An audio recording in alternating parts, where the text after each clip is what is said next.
다니엘 이야기를 이제 시작을 합니다. 왜 다니엘을 선택했느냐?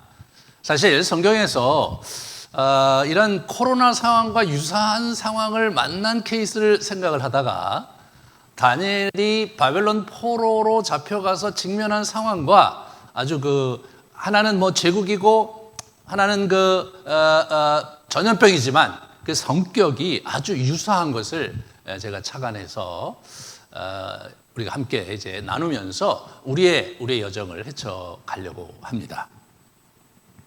바벨론이라는 나라는 여러분 많이 이제 귀로는 들으셨지만 구체적으로 잘 아시고 그러시지는 않을 것 같아요. 제가 잠깐만 이렇게 배경 설명을 해서 좀 지도로 설명을 해드리겠습니다. 이 바벨론이라는 나라는 저런 지금의 이라크 지방이죠. 거기서 이제 형성된 거대한 제국이에요. 그쪽에서 형성된 첫 번째 제국이 아수르라는 나라인데 아시리아라고도 하고요. 아수르라는 나라는 사실은 가장 포악한 첫 번째 제국이었고 그 아수르 제국을 무너뜨리고 느부갓네살 2세, 느부갓네살 왕이 이제 장악을 하면서 이제 이렇게 등장을 합니다. 우리 한번 같이 볼까요? 네, 그래서 저쪽에 이제 메데라고 되어 있는 지금 페르시아식 이란이죠. 그 메데와 이쪽 바벨론이 서로 합력하여서 아수르를 물리쳤어요. 그래서 우리 메데라는 나라는 그냥 이란 지역 고원 지방을 차지를 하고 이 바벨론 지역의 이 느부갓네살이 어떻게 되냐면 바벨론 지역 고유의 지역과 이쪽으로 이집트까지 원정을 이제 떠나서 이스라엘 전체를 장악하고 이스라엘을 포로로 잡아가는 얘기. 그런 얘기가 열왕기하 23장, 24장에 나오거든요. 오늘 본문의 1절과 2절이 그 내용이에요. 근데 저분이 사실 이집트 정복에는 실패를 했어요. 그래서 저 보시는 네오 바벨로니안 엠퍼러 이렇게 돼 있는데 여러분 뉴라는 신 바벨론이라고 하는 이유는 저건 지금 BC 605년부터 이제 한 70년 정도, 그러니까 BC 6세기의 제국이었는데 BC 20세기 전후에 이미 고대 바벨론이 있었어요.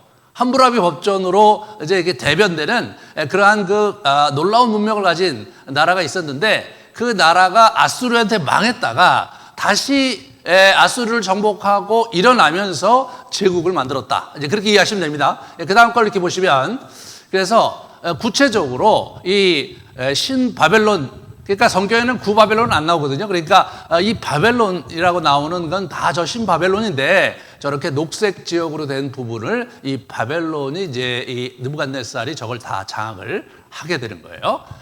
저쪽에 위에 보면 갈그미스라고 있잖아요. 저 갈그미스 전투가 이제 아수르 제국의 마지막 병력과 우리 이제 바로왕 느고가 합력하여 저기서 싸움을 했는데 우리 메데와 이쪽 바벨론 제국의 두 연합군에 의해서 패퇴하면서 완전히 아수르 제국이 괴멸되고 그리고 이제 이집트도 많이 약화되는 그런 상황으로 이제 흘러갑니다. 그 다음에 이렇게 보시면 그래서 이제 저게 경계인 거예요. 그러니까 명확하게 예루살렘이 바벨론에 이제 속하게 된 것을 우리가 눈으로 확인할 수가 있습니다. 그 다음에 여러분 바벨론 제국의 위용이 저 고고학 발굴에서 드러났는데요. 저렇게 대단한 도시를 여러분 BC 6세기에 저들이 갖고 있었어요. 한번 계속해서 보시면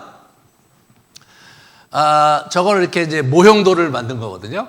저런 위용을 갖고 있었습니다. 대단하죠. 그 다음에 이렇게 보시면 저런 이제 출입구가 저렇게 파란 벽돌로 돼 있는 굉장히 아름다운 출입기를 가지고 저쪽에 이렇게 신전이 있는 걸 보게 돼요. 마르둑 신전.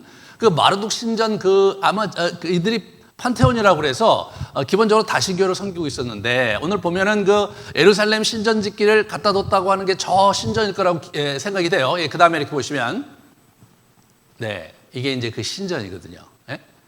이 신전인데 이 신전은 예루살렘 성전과는 비교도 안 될 정도로 대단한 위용을 갖춘 신전이었어요. 우리 소년, 우리 이 다니엘이 어려서 605년에 이제 이 사람이 이제 포로로 잡혀와서 아마도 10여 년 정도 지나서 오늘 이야기가 시작된 것으로 학자들은 얘기를 하거든요. 그러니까 어린 시절을 저기서 보내면서 이 친구가 무슨 생각을 했을까 한번 여러분 상상을 해보세요. 예? 자기가 살았던 그 산꼭대기에 있는 예루살렘 성에 살다가 이런 대제국의 수도에 와서 저런 위용과 같은 도시에서 어린아이가 성장을 한 겁니다. 그 다음에 이렇게 보시면 이 마르둑 신전, 이 마르둑이라는 게 국가 신이었는데 이 친구가 온 세상을 창조한 신으로 이제 저들이 믿었어요. 예? 그러니까 여호와의 신도 세상을 창조했지만 마르둑 신도 세상을 창조했다 이렇게 믿었거든요. 예? 그래갖고 이제 이게 상당히 그 신학적인 위기인 거예요. 예? 위기인 거예요. 왜냐하면 여호와의 신도 천지를 창조했고 마르둑 신도 천지를 창조했는데 싸웠는데 누가 이겼냐? 마르둑이 이겼거든요. 그죠? 그러니까 마르둑 신이 이겼으므로 이게 신학적인 심각한 문제가 생긴 거예요. 그렇다면 여호와의 신이 참신이냐? 마르둑 신이 참신이냐? 이 이슈가 이스라엘 포로기 사회 속에서 이스라엘 사람들에게 강한 이슈가 돼서 그 문제를 해결하고자 에레미야 선지자가 열왕기 상하를 썼다. 제가 예전에 한번 제가 말씀을 드렸어요. 우리 엘리야 이야기할 때. 그런데 여러분 저런 커다란 저 신상과 이렇게 거인이래요. 거인. 예? 막 입에서 불을 뿜는 거인으로 이렇게 묘사가 되는 거대한 신정과 신상을 갖고 있는 나라. 그것이 바벨론 제국이었습니다. 그 다음에 이렇게 보시면 그래서 저렇게 이제 스케치를 하면 너무나 웅장하고 아름답더라고요. 저도 이렇게 좀 자료를 보니까 대단한 문명을 갖고 있었어요. 그 다음에 이렇게 보시면, 그래서 저 가깝게 이제 그 신전을 이렇게 보면은 이쪽에 있는 저 신전이 이제 저걸 뜯어다가 영국 사람들이 영국 대형 박물관에 가면 저게 있어요. 제가 가서 되게 놀랐는데 진짜 나쁜 놈들이죠. 저거를 갖다가 그냥 자기들 저기 도서관에다 저 박물관에다 그걸 갖다 두고. 그래서 막 저거를 막 돌려달라 얘기하니까 이제 영국 사람들이 돌려줄 수는 없고 그러니까 무료로 좀 개방하고 있거든요. 런던에 가면 좀 볼 수 있어요.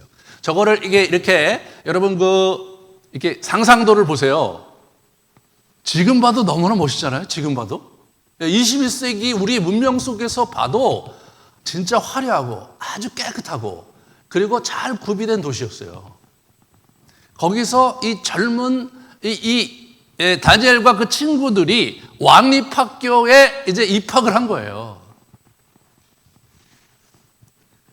그러니까 여러분 이게 얼마나 이 다니엘이 압도됐겠습니까? 저 문명에, 저 문화 속에. 그리고 이제 오늘 이렇게 우리가 같이 보시면 이 왕족과 그 귀족들 자제 중에서 용모가 뛰어나고, 그죠? 머리가 아주 좋고 지혜를 통달하고 그런 친구들을 특별히 이렇게 선정을 해갖고 왕이 자기 특별 관료로 쓰려고 차출한 친구들이 있었던 거예요. 그 중에 우리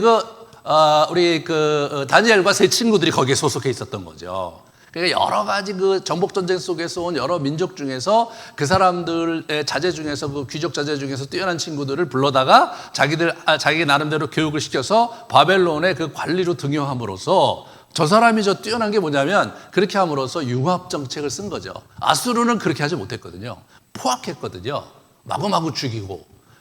그런데 이 사람이 유화 정책을 쓰면서 이제 이 바벨론 제국의 엄청난 문명을 이루어갔던 것을 우리가 이렇게 보게 됩니다. 여기서 갈대아 사람의 이 학문과 언어를 가르쳐라 그렇게 얘기하죠. 여기 서기관과 이 고문관 이런 거 이제 이렇게 하게 되는데 여러분. 저게 이제 그 함부라비 법전이에요. 함부라비 법전이에요. 저건 BC 10세기, 12세기 그 정도 되거든요. 그런데 이제 보시면, 이미 굉장히 체계적이고 정돈된 형태의 법제도를 갖고 있었던 그런 과거가 있었고, 지금 이제 이 사람들이 이제 그렇게 가고 있었던 거예요. 그런데 여기서 이제 우리가 좀, 또 한번 볼까? 그 다음에 있을 텐데, 저런 쐐기 문제 있죠? 쐐기 문제. 저기 지금도 발굴이 돼갖고 사실 말이라는 곳에 그 엄청난 양의 토판이 발견됐는데 저 도서관에 이제 저런 서류들이 남아 있는데 저 서류들을 다 번역을 해갖고 우리 그 아시리아 그다음에 바벨론, 페르시아의 역사를 복원했는데 거의 정확하다 그래요. 그 왕조라든가 이름 이런 것들이요 거의 정확하게 이제 학자들이 다 재현해낸. 그래서 지금 얘기하는 역사적 사실들은 저런 문서에 기초하고 있기 때문에 추측이 아니라 실제로 그런 일이 있었던 거예요.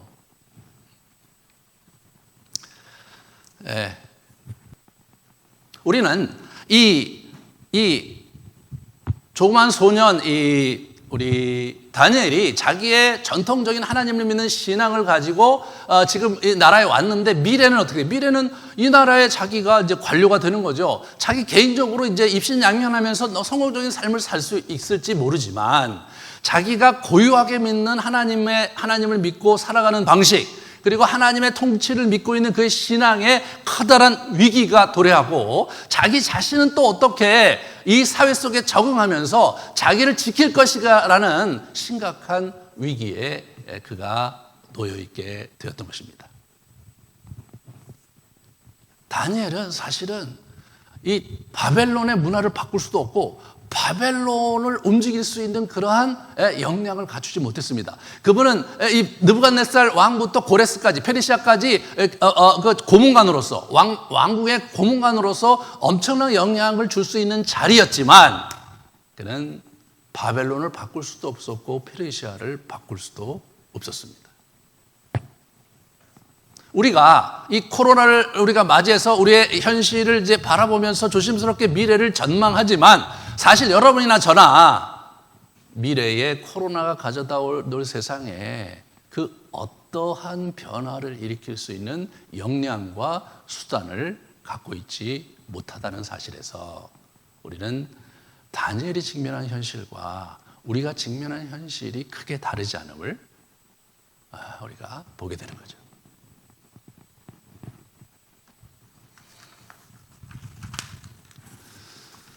다니엘이 직면한 그러한 바벨론의 압도된 현실 속에서 그리고 바벨론의 왕국에서 일을 해야 되는 거예요. 그냥 바벨론의 문화와 상관없이 자기 그냥 시골에서 그냥 노예 생활을 한다든지 또는 시골에서 뭐 자기 비즈니스를 한다든지 그 당시 바벨론 사회에서 이스라엘 사람들이 비즈니스를 자유롭게 할 수 있었거든요. 그렇게 그냥 한 세상 살면 오히려 마음이 편안했을지 모르겠는데 왕국에 살아야 되고 왕의 보좌관으로서 왕의 관리로서 살아가야 된다는 일은 그에게 대단히 어려운 일이었고 더 심각한 것은 이름을 다 개명을 하는 데 있어서 이게 이제 이 네 친구의 이름이 다 여호와의 신과 관련된 이름이에요. 근데 바벨론의 신과 관련된 이름으로 다 개명을 해버려요. 한번 같이 한번 볼까요?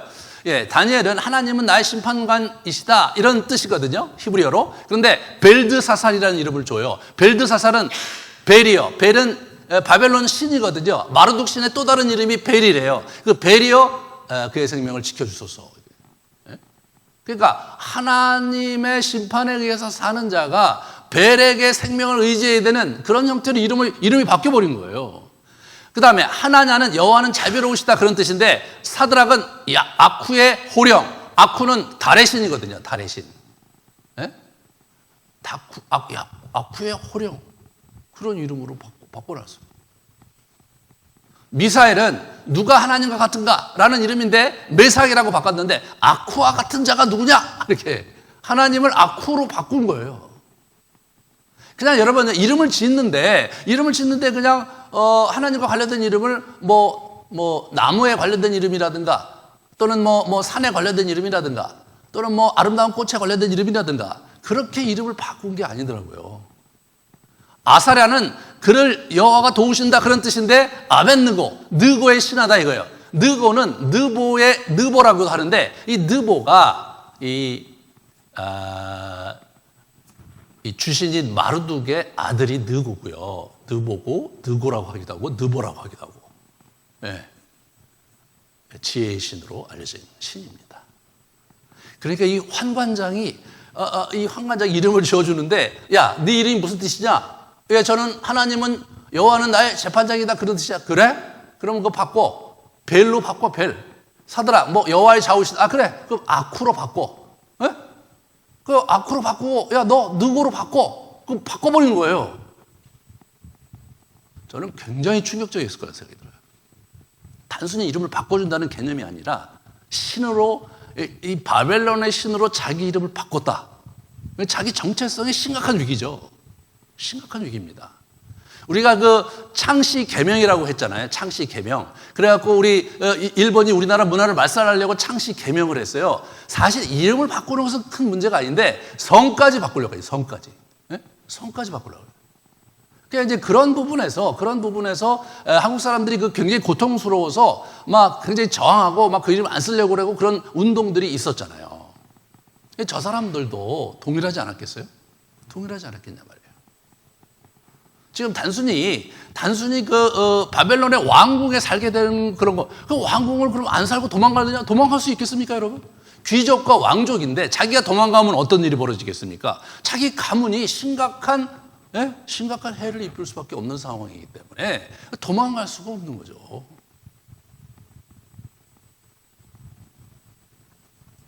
그런데 거기 살아야 되는 거예요. 그냥 3년 동안 학교를 마치고 돌아가서 자기 나름대로 자기 비즈니스하고 사는 게 아니라 왕의 그 직속 관료로서 살아야 되는 거예요. 거기다 애굽의 이 바벨론의 학문과 갈대아 학문과 갈대아 언어 이렇게 갈대아라는 말도 쓰고 바벨론이라는 말도 쓰잖아요. 바벨론은 그 도시 이름이고요. 예? 도시 이름이고 나라 이름이기도 하지만 갈대아가 그 지역 이름이면서 그 나라의 그 아주 고유한 언어가 갈대아라고 생각하시면 돼요. 그러니까 바벨론, 갈대아가 같은 말이다 이렇게 생각하시면 됩니다. 이 갈대아 방언과 갈대아 학문을 이 사람들이 배웠는데 이게 참 이 학문이 기가 막힙니다. 우리 박수들과 술객들이라고 표현되어 있는 저 박수들, 해몽가인데요. 징조문학이라고 있었어요, 이 사람들이. 다양한 학자들이 자격증명서 목록을 보면 그들이 징조 시리즈에 숙달되어 있었을 때 그 징조들이 뭐냐면 천년 이상 관찰되어 온 다양한 현상들을 그거 예고되고 상서롭거나 불길한 사건들과 기술한 거죠. 우리나라 삼국유사를 보면 많이 나오잖아요. 삼국사기에도 많이 나와요. 그게 많이 나와요. 그런 것들에 잔뜩 기록된 거 그거를 공부하는 거예요. 구바벨론부터 저 수집이 됐어요. 한 1000여 년 동안 수집이 된 거예요. 왕에게 올린 전문가들의 보고가 기록된 서신들에 보면 이 징조들을 가져오기 위해서 또 이렇게 자기 나름대로 징조를 이렇게 바꾸기 위해서 또 긍정적으로 상스럽게 바꾸기 위한 여러 가지 기교들도 거기 있는 거예요. 여러분 저것은요 모세오경과 너무나 판이하게 다른 내용들이잖아요. 단순히 세상에 대한 객관적인 지식을 쌓는 것이 아니라 저 완전히 그 종교적인 냄새가 가득한 지식들을 쌓아가야 됩니다. 두 번째로 이렇게 보시면 술객들이라고 되어 있는데 이 축기 전문가라고 이름을 붙일 정도예요. 이게 다양한 전조들의 그 어떤 천체의 사건들과 꿈, 이례적인 출생 뭐 이런 부분들을 이제 우리는 과학 문명 시대에 살기 때문에 그걸 이제 과학으로 설명을 하잖아요. 최근에 일본이 막 엄청나게 지금 태풍이 오는데 이번에도 16호 태풍이 그리로 지금 도쿄를 향해서 돌진하고 있다고 오늘 아침 뉴스에 보니까 나오는데 그걸 이제 우리는 자연현상으로 관찰을 하죠. 자연현상으로.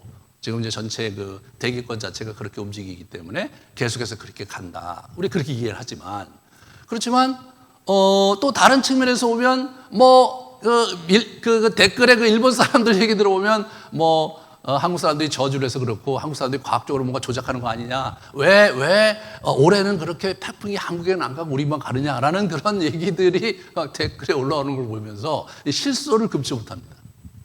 그런 거예요. 그런 거를 이 사람들이 해석을 해내고 그리고 그거에 대한 대처 방식을 이분들 나름대로 그거를 어떻게 해오는지를 가르치는 학문이었어요.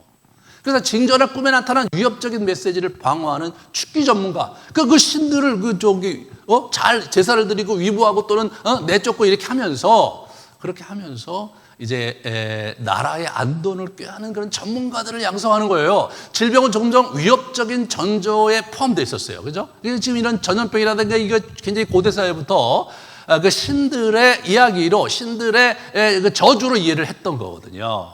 그래서 바벨론의 술객들은 일종의 건강관리 전문가, 요즘 얘기를 하면 이런 아주 그 전염병 전문가, 이런 전문 의사들, 이런 전문인으로 우리 생각해 볼 수 있을 정도로 저런 식으로 이 사람들이 이제 배운 거예요. 언어는 뭐 갈대아어가 이제 그 아카디아 언어라고 있었고요. 그리고 이제 아람어 이렇게 이 사람들이 이렇게 배웠다고 하는데 뭐 여러분이나 저나 뭐 아람어는 뭐고 아카디아는 뭐고 뭐 중요하지 않죠. 그런데 저 내용을 보면 심상치가 않은 거예요. 왜? 심상치가 않은 거예요.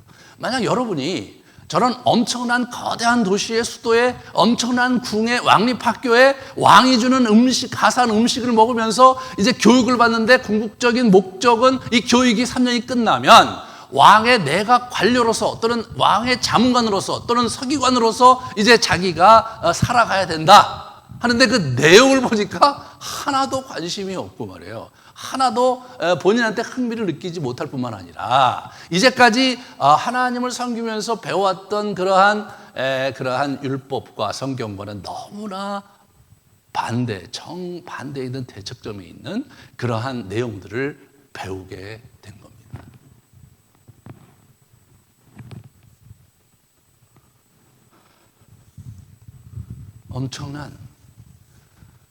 엄청난 도전이죠.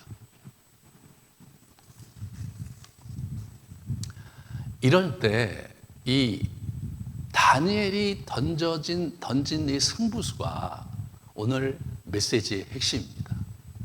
이 사람이 던진 승부수가 아주 조그만 승부수였는데 그 승부수가 사실 다니엘을 바꿨을 뿐만 아니라 유대인의 운명을 바꾸게 되는 승부수가 되는 겁니다. 그는 왕이 하사하는 음식과 포도주를 거절하기로 결심합니다. 예?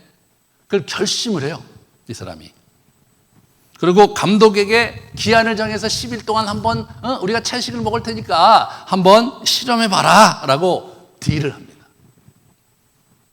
왜 그렇게 했느냐? 이분은 이제 보면 8절에 보면 그것이 자기를 더럽힌다고 생각을 했어요. 자기를 더럽힌다. 그렇게 생각을 한 거예요. 근데 실제로 더럽힌다는 표현을 생각해 보면 레위기 11장에 보면 이 거룩한 그러한 음식과 부정한 음식이 있었거든요. 정결한 음식과 부정한 음식이 있었는데 그걸 나누어서 그런 음식을 선택해서 먹도록 한 규정이 있어요. 그런 규정의 근거에 볼 때 이 사람들이 왕이 주는 음식이 그 이스라엘의 규정에 이스라엘 그 레위기 규정에 안 맞았기 때문에 그랬지 않았을까라고 생각해 볼 수 있어요. 그런데 그 규정에는 포도주는 안 나오거든요. 예, 여기 보면 채소를 줘요. 채소를. 실제로 그 규정에 보면 채소만 먹으라고 안 나오거든요. 동물들과 물고기들을 어떻게 구분해 먹을 건지. 예? 그래서 이제 비늘이 있는 걸 먹어야 된다. 그 짐승에서 이제 굽이 갈라진 거 먹으면 안 된다. 돼지가 굽이 갈라져 있기 때문에 안 된다는 거 아니에요. 그러니까 이제 그런 부분에서의 그런 분류법이 있었는데 그 분류법의 근거에서 제한을 한 게 아닌 거예요. 나는 돼지고기는 안 되고 소고기는 먹을 수 있습니다. 여러분 이게 쭉 음식을 차려놓으면 저도 이제 돼지고기를 못 먹기 때문에 그런 입장을 아는데 그러면 어떻게 차려놓으면 돼지고기와 관련된 걸 빼고 먹으면 돼요. 그렇지 않겠습니까, 여러분? 음식이 뭐 왕이 주는 음식이라는 게 뭐 한두 가지가 나왔겠어요? 뭐 뻑적지근하게 나왔겠죠. 거기서 자기가 선택해서 먹으면 되는 거예요. 어떤 학자들은 아마 그것이 모두 그 바벨론 신전에 제사를 드리면서 제사를 했기 때문에 아마 그러고 나서 그게 왔기 때문에 아마 거절한 것은 아닐까라는 추측을 하는데 저는 그렇게 생각 안 합니다. 뭐 바벨론의 저 짐승을 잡고 그런 데 있어서 꼭 뭐 이렇게 신전에게 제의를 드렸다는 기록도 이제 찾아볼 수 없고 설사 그렇다고 하더라도 그럼 채소를 먹으면 되는 거잖아요. 포도주는 뭐 제의를 드리고 그런 거하고 상관이 없거든요. 왕이 주는 음식과 포도주의 의미를 생각한 거예요, 이분은요. 이게 보시면 그 왕이 주는 음식은 왕의 권위와 왕의 주권하에 들어가는 것을 상징적으로 의미한다고 이분이 받아들이신 거죠. 네. 그래서 이 환관장과 이 감독관이 그래 그럼 열흘 동안 그렇게 하자. 그래 그럼 이제 채소를 줍니다. 물과 채소를 먹었어요.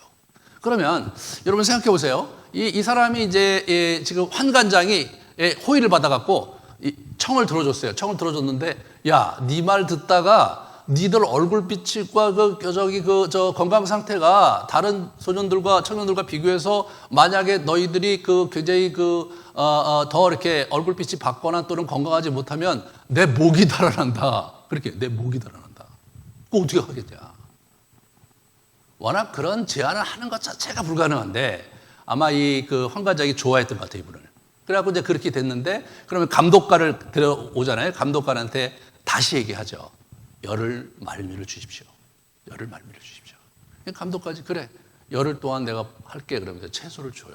그러면 여러분, 그 왕궁에서 음식을 제공하는 사람들이 포로로 잡혀온 사람들이 왕궁의 이제 학생들이에요. 그러면 이제 그럼 학생들을 위해서 따로 요리를 해줬을까? 이런 질문 해보세요. 예? 이 친구들은 채식주의자니까 채식 요리만 따로 해줬을까? 저는 그러지 않았을 것 같아요. 주방장들이 그러겠습니까? 왕이 주는 음식인데 제가 볼 때는 채소하고 물을 주면 자기들이 그걸 갖고 샐러드를 만들어 먹든 어떻게 하든지 자기들이 스스로 요리해서 먹었을 것 같아요.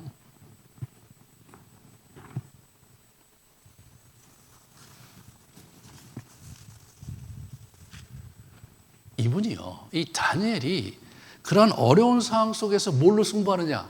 음식 절제로 승부하고 있는 거예요.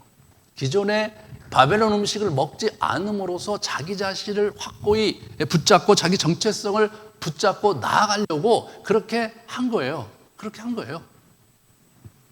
그가 배우는 것은 술객들과 그런 박수들이 하는 그런 말도 안 되는 그 지식을 배우고 있는데 어떻게 보면 그걸 배우지 말았어야 되잖아요. 그걸. 모세 오경을 볼 때 절대로 배우지 말아야 될 학문이거든요. 그런 거 하는 사람 다 죽이라고 나오는 게 모세 오경이거든요. 근데 이 사람이 그 공부하는 것을 거절하지 거절하는 게 아니라 먹는 거 자기가 할 수 있는 거죠. 그런데 놀라운 것은 하나님께서 그에게 은혜를 베푸시고 복을 주신 것이죠. 9절에 보시면 하나님이 다니엘로 하여금 환관장에게 은혜와 긍휼을 얻게 하셨다. 17절에 보시면 하나님이 네 소년에게 학문을 주시고 모든 서적을 깨닫게 하시고 지혜를 주셨으니 다니엘은 모든 환상과 꿈을 깨달아 알더라. 이 사람들에게 하나님께서 지혜를 주셨고 그것이 20절에 보면 놀라운 능력을 발휘해서 기존의 사람보다 10배나 더 명석하고 총명한 사람들로 하나님께서 지혜를 주셨다고 성경은 얘기를 하고 있고 그리고 여러분 다니엘은 고레스 왕 원년까지 70여 년 있다가 망하거든요.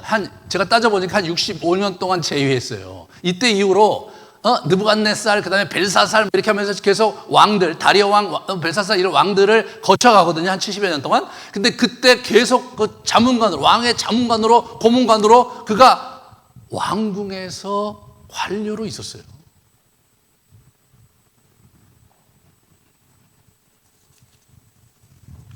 이것이 오늘 저와 여러분이 주목해야 될 굉장히 중요한 포인트입니다. 다니엘은 그 엄청난 바벨론 문화 속에서 자기가 거부할 수 없는 그런 현실, 감당할 수 없는 현실을 하나님 앞에서 한 가지를 결심하면서 돌파를 한 거더라고요. 그 한 가지가 뭐냐? 왕이 주는 음식을 먹지 않겠다. 이게 굉장히 상징적인 거예요. 단순히 종교적인 것이 아니라 그것을 먹는다는 것은 내가 왕이 주는 그러한 명령과 그리고 바벨론이 주는 문화와 모든 가치 체계를 받아들이는 것이다 라고 자기가 생각을 하고 자기를 지키기 위해서 상징적으로 그걸 먹지 않기로 결단을 한 거죠. 그러한 자그마한 결단이 이분의 삶을 완전히 바꿀 뿐 아니라 이 바벨론 치하에 있는 유대인의 생명을 구출하고 구원해내는 놀라운 일을 이분이 하시게 되는 거예요.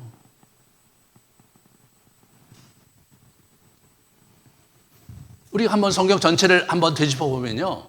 이게 새로운 변화의, 새로운 정체성으로 새로운 변화의 길목에 있을 때마다 하나님께서는 바로 이것을 사용하셨어요. 그래서 우리가 이제 아주 대표적인 예가 가나안에 이스라엘 백성을 집어넣기 전에 광야에서 뭘 하셨냐면 먹는 거를 통제하셨어요. 네, 만나를 주셨어요. 만나를. 다른 거 안 주시고 만나와 물로 승부하셨어요. 이 이스라엘 사람들이 그거 만나와 물 먹는 게 너무 힘들어서 불평하고 부추와 파와 마늘과 상추를 먹고 싶다 막 그러면서 고기를 달라 이러면서 막 하나님께 대항할 정도로 대항할 정도로 심각하게 살으셨어요. 살게 하셨어요. 메추라기를 줘갖고 아주 그냥 배가 터지도록 메추리 그 쇠고기를 먹게 하실 정도로 나름대로 중간중간에 고기도 주시고 중간중간에 여러 가지 그 다채로운 음식을 먹을 수 있는 기회를 능히 주실 수 있는 분이었음에도 불구하고 하나님께서 그렇게 하시지 않고 끝까지 만나로 승부하셨습니다. 사람이 떡으로만 살 것이 아니요 하나님께서 주시는 말씀으로 살아야 되는 것을 배우게 하기 위해서, 알게 하기 위해서 하나님께서 사용하신 것이 무엇이냐? 음식 절제인 거죠. 예수님께서도 그걸로 이제 우리 사단과 대결하시면서 그 말씀을 인용하면서 금식한 본인이 돌로 떡을 만들게 하라는 그러한 사단의 유혹에 대처한 것은 사실 굉장히 상징적인 것이죠. 이분들이 가나안에 들어가기 전에 가나안에 들어가면 가나안의 문화와 그들이 먹거리와 그들이 갖고 있는 그 종교와 이런 것들로부터 그들을 구별시키기 위해서 현실적인 대책이 뭐였냐면 레위기 11장에 음식 규정을 만드신 거예요. 이거는 먹고 이거는 안 먹고. 그게 건강상의 유익이 있거나 다른 이유가 있는 게 아닌 거예요. 그냥 하나님이 그렇게 정하시고 이것을 지킴으로써 너희의 정체성을 지키라고 하나님께서 그렇게 그 가이드라인을 주신 거죠.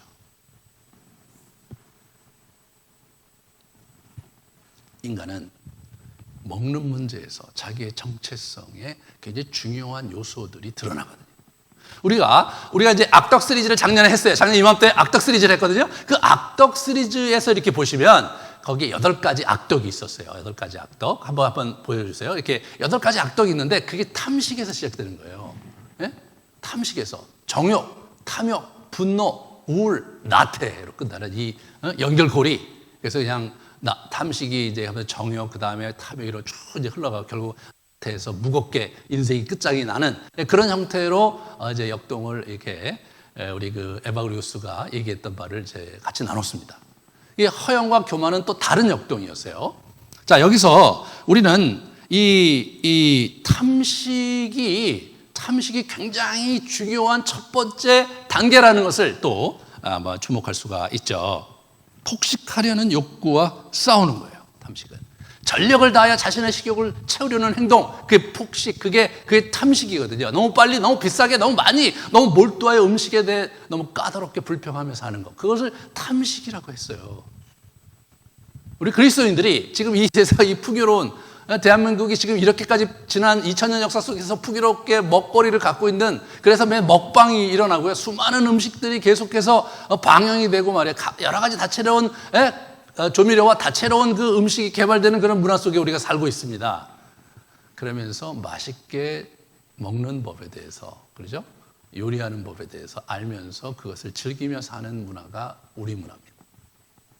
그런데 여기서 조심해야 될 것은 그렇게 마구마구 먹어대며 마구마구 그 먹는 것을 즐기고 사는 게 잘 사는 것이냐에 있어서 우리 그리스도인들은 그런 거는 괜찮다고 생각하고 사는 거예요.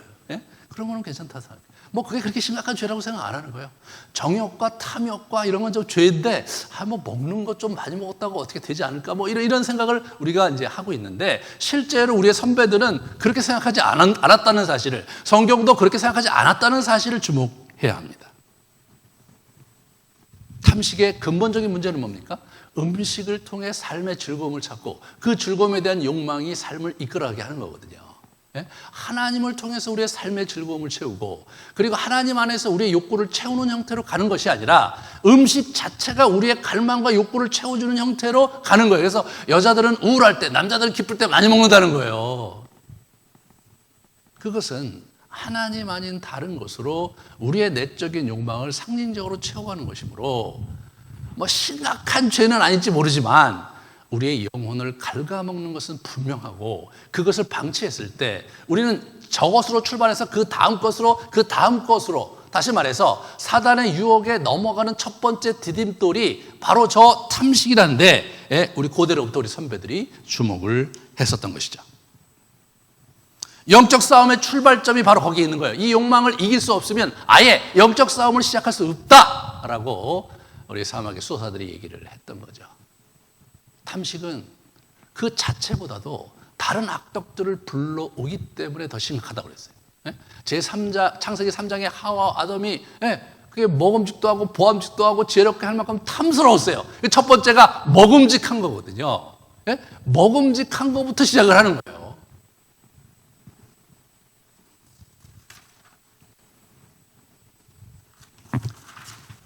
우리는 이 영적인 싸움의 출발선, 그것이 이제 이 탐식의 이 먹는 문제에 있는데, 그렇지만 꼭 부정적인 데만 있는 게 아니에요. 우리가 이 자기 사랑의 출발점도 이 먹는 거를 통제하면서, 먹는 거를 절제하면서 이루어내야 한다는 겁니다. 우리가 이 몸에 대한 바른 성경적 관점을 우리가 좀 한번 살펴보도록 하겠습니다. 먼저 로마서 6장과 12장을 같이 좀 살펴보겠는데요. 그러므로 너희 죄가 너희 죽을 몸을 지배하지 못하게 하며 몸의 사역을 순종하지 말고 너희 지체를 의의 무기로 하나님께 드려라. 우리의 몸을 긍정적으로 보고 있어요. 하나님에게 의의 무기로 드려야 된다 이거예요. 우리는 어떻게 돼요? 우리 몸을 하나님이 기뻐하시는 거룩한 산 제물로 드리라는 거예요. 우리의 영혼을 드리는 것을 얘기하는 것을 넘어서서 우리 몸을 하나님께 드려야 된다는 거예요. 그 다음 걸 보시면 이제 우리가 소중히 사랑하고 관리해야 될 몸이죠. 고린도전서 6장 19절 제가 안 해놨나요? 그 전 거를 보시면 그 전 거를 2번 4.3에 2가 없나요? 제가 놓쳤는데 제가 읽어드릴게요.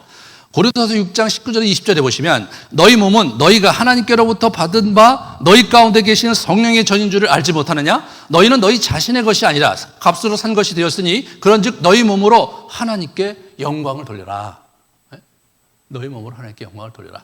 이게 뭡니까? 이게 우리의 이 몸 자체가 성전의 전임으로 소중히 여기라는 거예요. 소중히 관리하고 사랑하라는 거예요. 왜? 거기에 성령께서 거하시는 이 전이니까 우리가 굉장히 몸을 긍정적으로 이렇게 얘기를 하고 있고, 그것이 우리 자신을 소중히 여기는, 그리고 사랑해야 되는 우리 몸을 근거이기도 한 거죠. 실제로 건강하고 강인한 몸이 활력 있는 영혼의 집이다. 이런 얘기를 이제 학자들이 이제 하는 거예요. 케네스 쿠퍼 얘기를 좀 볼래요. 에어로빅 창시자래, 이 사람이. 에어로빅이라는 말도 지었고, 에어로빅 운동을 창시한 사람이 케네스 쿠퍼라는 사람인데, 이분이 크리스천이었더라고요. 우리의 근본적인 인생관이 습관으로 나타나게 되어 있다. 그리스도인들이 이 점을 모르고 있다는 사실이 진짜 문제다. 다시 말해, 식생활을 제대로 하면 본연의 활력적이고 건강한 사람으로 변화될 수 있음을 배우지 못했다. 이게 이제 에어로빅 창시자가 한 말이에요. 저 얘기는 사실은 사막의 수도사들이 무지무지 프랙티스 하면서, 그러면서 먹는 걸 통제한 이유이기도 하고, 사막의 수도승의 어법이기도 합니다, 저게. 식생활 문제가 우리에게 굉장히 기초적이면서도 본질적인 문제다. 그것이 인생관이 담겨 있다. 여러분의 식생활에 여러분의 인생관이 담겨져 있다는 거죠. 사랑하는 여러분, 이게 정말 여러분과 제가 진지하게 직면해야 될 현실이에요. 우리 이제 영이라는 그 박사가, 로버트 영인가요? 박사가, 에드 영이라는 사람이 쓴 얘기를 보세요. 사단은 당신의 심령을 숨막히게 할 뿐 아니라 무슨 수를 써서라도 당신의 심장을 먹게 하려 할 것이다. 참 섬찟하죠. 할 수 있다면 당신의 몸을 죽이려고 혈안이 되어 있다. 당신을 죽이면 하나님께서 당신을 통해 하시고자 하는 모든 일이 무산될 것이기 때문이다. 아주 간펀치입니다. 여러분이 관리 안 하는데 하나님께서 관리 안 하는 몸을 하나님께서 은혜를 주셔서 회복시켜 주시고 그럴 거라고 기대하지 마세요. 때로 하나님께서 그렇게 하세요. 완전히 무너진 사람에게 새로운 기회를 주시기 위해서 그렇게 하세요. 하지만 그것은 어디까지나 예외적인 케이스예요. 일반적으로는 하나님이 우리를 그렇게 사용하시지 않고 오히려 악한 영이 여러분과 저의 육신을 갉아먹고 망가뜨려서 결국은 우리가 하나님 앞에서 마땅히 감당해야 될 일을 못하게 만드는 것이 그 친구의 전략이라는 거예요. 다니엘은 바벨론 한 복판에서 바벨론 왕궁에서 어떻게 자기를 지키고 하나님께서 원하시는 삶을 성공적으로 완수할 수 있었는가? 그 첫 번째 비결, 음식을 절제하는 힘을 체득했기 때문입니다. 아주 사소한 것처럼 보이지만 음식을 절제하는 힘을 그가 길렀을 때 세상을 이길 힘을 하나님께서 주셨습니다.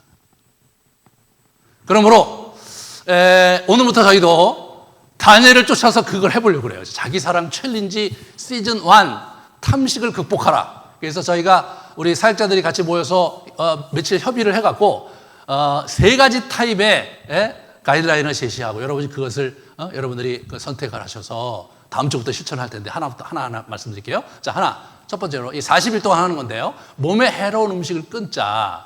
라면 같은 인스턴트, 패스트푸드 먹는 거, 치맥 정말 먹지 마라. 그 다음에 믹스커피. 믹스커피를 많이 먹으면 살이 찌는 분이 있더라고요. 이게 먹지 마라. 과도한 탄수화물, 과도한 탄산음료. 어떤 분은 콜라에 밥을 말아 먹는 분을 봤어요, 제가. 콜라를 하루에 매 그 끼마다 먹지를 않으면 안 되는 그런 콜라 중독자를 봤거든요. 그러니까 그 얼마나 문제가 크겠어요. 자신에게 해로운 음식을 선택하여 안 먹기. 이게 A타입입니다. 여기에 걸리시는 분들이 되게 많을 거예요. 네? 굉장히 많을 거예요. B코스를 봅시다. B코스. 간헐적 단식입니다. 그래서 먹는 것 자체는 그 먹는 종류는 문제가 없는데 양이 문제인 분들이 있어요. 양이. 그죠? 그다음에 통제가 안 되는 리듬을 갖고 음식을 먹는 분들이 있어요. 막 간식도 먹고 막 이렇게. 그런 분들이 간헐적 단식을 해야 되죠. 그래서 일반적으로 여러 가지 형태의 간헐적 단식이 있는데 저희가 이제 가장 쉽게 할 수 있는 거를 택했어요. 그래서 24시간 중에 16시간 이상 공복을 할 때 간헐적 단식인데 일주일에 한 번 자기가 간헐적 단식을 자기가 정한 시간에 하는 것. 그게 B코스입니다. 세 번째 C코스는 전혀 다른 조건이에요. 2리터 물 마시기예요. 2리터 물 마시기. 제가 예전에 해봤는데 그거 참 좋더라고요. 근데 2리터 물을 마시는 게 보통 어려운 일이 아닌 거예요. 그래서 제가 저한테 그거 마시라고 하는 사람한테 얘기를 해봤어요. 왜 내가 2리터를 먹어야 되냐. 일반적으로 사람마다 좀 격차가 있긴 하는데 2리터 이상의 물이 필요하지만 밥 먹을 때 먹는 물 빼고 평균적으로 2리터를 먹으면 그래도 선생님 몸에 합당한 수준이라고 우리가 그렇게 해서 지금 그렇게 한다고 그랬어요. 그러면 내 체질에 맞는 물의 양은 뭐냐 했더니 그분은 모르시더라고요. 최근에 좋은 그 어플이 나왔어요. 나의 물이라는 어플을 찾아가 보시면 거기다가 자기 성별과 나이와 그리고 자기 몸무게를 집어넣잖아요. 그러면 하루에 필요한 물의 양이 딱 나와요. 제가 저보니까 2.8리터더라고요. 제가 2.8리터. 그러니까 제가 2.8리터인데 제가 생각하기에 밥을 먹고 제가 국도 먹고 여러 가지 먹으니까 한 1리터 정도는 음식과 함께 한다면 제가 한 1800ml, 1.8리터를 따로 먹어야 되겠더라고요. 근데 문제는 제가 커피를 한 잔씩 먹어요. 많이 먹거든요. 커피 500ml 아침에 한 500cc 정도 먹어요. 그래갖고 그거를 빼야 돼요, 여러분. 그걸 빼야 돼요. 그러니까 제가 1800을 먹으면 되는데 그걸 빼야 되니까 어떻게 돼요? 500을 플러스해서 저는 2.3리터를 먹는 것이 적어도 저 어플에 근거해 볼 때 그게 맞는 거예요. 그렇게 여러분 나름대로 물의 양을 정하셔서 먹는 거예요. 저거 꾸준히 먹는 거거든요. 주의해야 될 것은 수돗물을 먹지는 마라. 저 먹어보니까 냄새가 많이 나요. 안 좋은 물은요 먹다가 지쳐요. 먹지 마세요. 수돗물 먹죠. 정수기 있는 물을 먹고 특별히 어느 정수기 물이 좋은지는 제가 따로 말씀드리지 않겠지만 제가 먹는 정수기가 있는데 그거는 안 질리더라고요. 제가 물 맛에 대해서 민감해서 잘 압니다. 그거를 여러분이 나름대로 찾으시고 그게 힘드신 분들은 차가 있어요. 차. 예? 어떤 회사에서 나온 차가 있는데 물 양을 많이 먹을 때 그 차를 놓고 먹으면 제가 그거 먹어봤는데 아주 좋더라고요. 많이 먹어도 질리질 않아요. 물도 질리니까 여러분 그걸 잘 컨트롤하셔서 여러분들이 먹게 나중에 이제 가이드라인을 저희가 드릴 겁니다. 그래서 여러분 그 A 코스, B 코스, C 코스 알았죠? A 코스는 몸에 해로운 음식을 끊는 거예요. B 코스는 간헐적 단식을 하는 겁니다. C 코스는 물을 마시는 거예요.